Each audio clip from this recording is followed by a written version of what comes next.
Okay, we're going to look at solving complex equations. This is the first of two. It's slightly a bit more simpler. It's a good bit simpler than the one that comes after it. So important definitions first off. I'm going to use this in both. Cos of z, where z is some complex expression. We can write that as e to the iz plus e to the minus iz all over 2. We have a similar sort of expression for sine z, e to the iz minus e to the minus iz all over 2i. Now, and quite often you have to know those off by heart. There's the hyperbolic equivalence of cos and sine, hyperbolic cos, hyperbolic sine, or cosh or shine. If you like those names, I don't really. Cosh and shine. E to the z plus e to the minus z over 2 is cosh, and shine is e to the z minus e to the minus z over 2. Now, an important one actually, particularly for this exercise, is that you would use it quite a lot, is log of z, and where z is comprised of a real part x and an imaginary part y, log of x plus iy. Log of x is the log of the modulus, or the over x squared plus y squared, plus I times the argument of the z. So this here is the argument, commonly called theta. Okay, this would be the log of the real part here, log of r. Sorry, not the real part, the modulus. Okay. So, and that's of course plus I there. Now, just a sort of quick remark.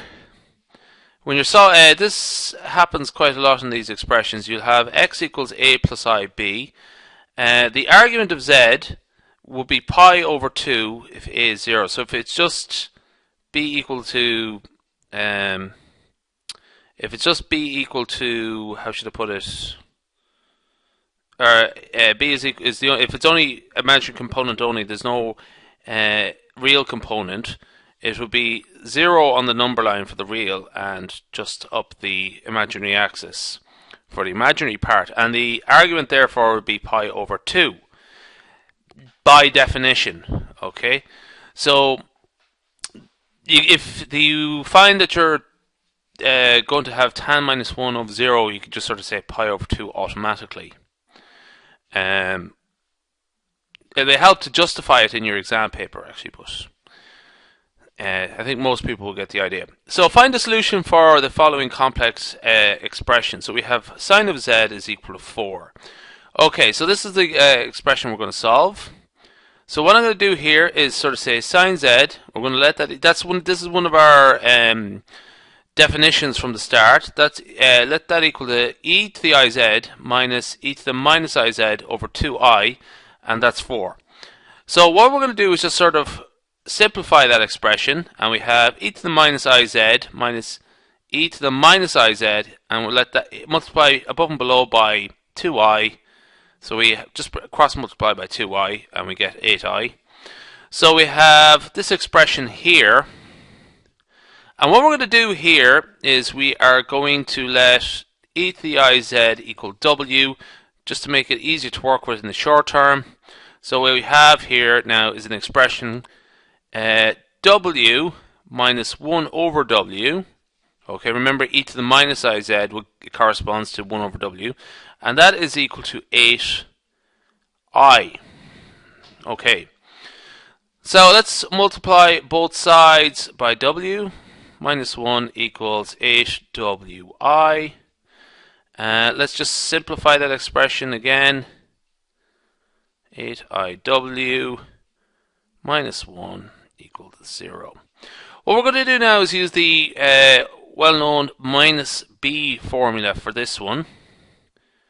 Minus b plus or minus the square root of b squared minus 4ac all over 2a. Okay, so minus b will correspond to minus 8i, or b corresponds to minus 8i, so minus b is 8i, plus or minus b squared Well, minus 8i, square that, you get 64i squared. So that's minus 64. Okay? So just to remark, minus 8i squared is 8 squared is 64. I squared is I squared. And that necessarily is minus 64. Okay, because the I squared is 1. But that's b squared minus 4ac. So that's minus 4 times a is 1. And c is minus 1. Okay. All over 2a. So that's just 2. So what we have here is 8i plus or minus minus 64 times that.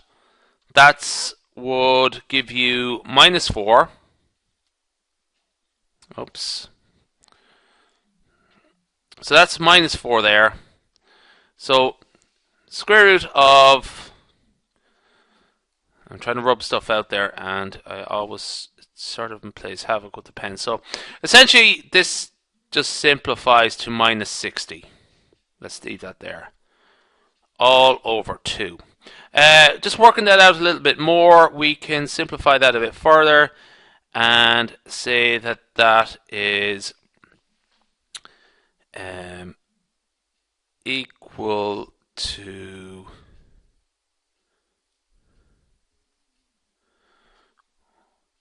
4i plus square root of 15i.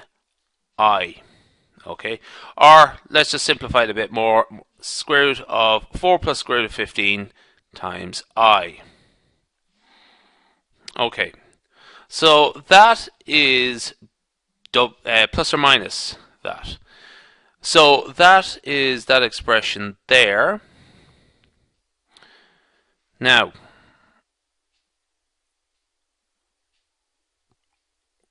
where are we now? So, recall that e to the iz is equal to w, and that is equal to 4 plus or minus square root of 15 I. Okay. Now let's get the log of both sides. So the log, well, essentially log of e is just I to the z. So log of e I to the z is just I times z.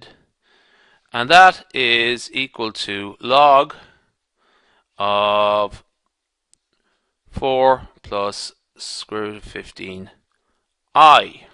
Okay.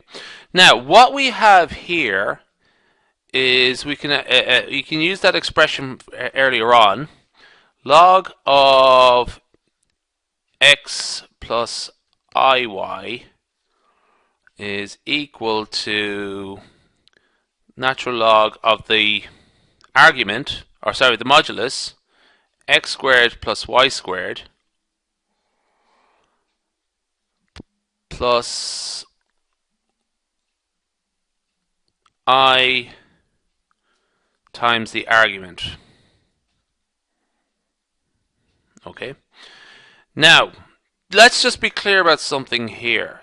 This is not x and this is not y. Together, this is y. What we have here is 0 plus. 0 is the real term.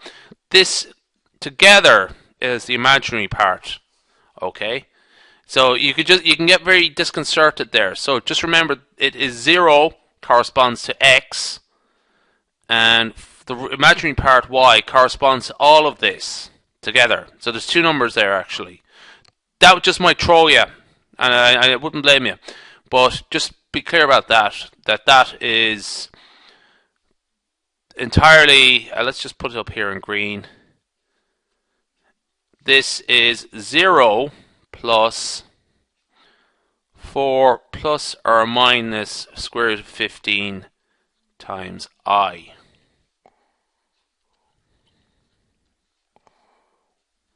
Okay? So, earlier on we said that the argument is necessarily pi over 2. Great. So we could just leave that there. And the imaginary part is the square root of y squared. So just leave that alone as well. So essentially, e to the iz,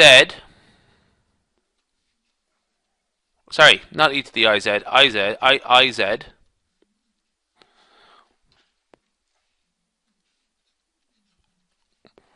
is equal to natural log of 4 plus or minus 15 plus I times pi over 2. So, how do you find out what z is? Z is equal to minus 1 times iz. Okay, that's going to help us there. That's just a sort of little theorem. If you have iz and you want z, just multiply through by minus I. Okay, so therefore z is equal to minus I log of 4 plus or minus square root of 15, and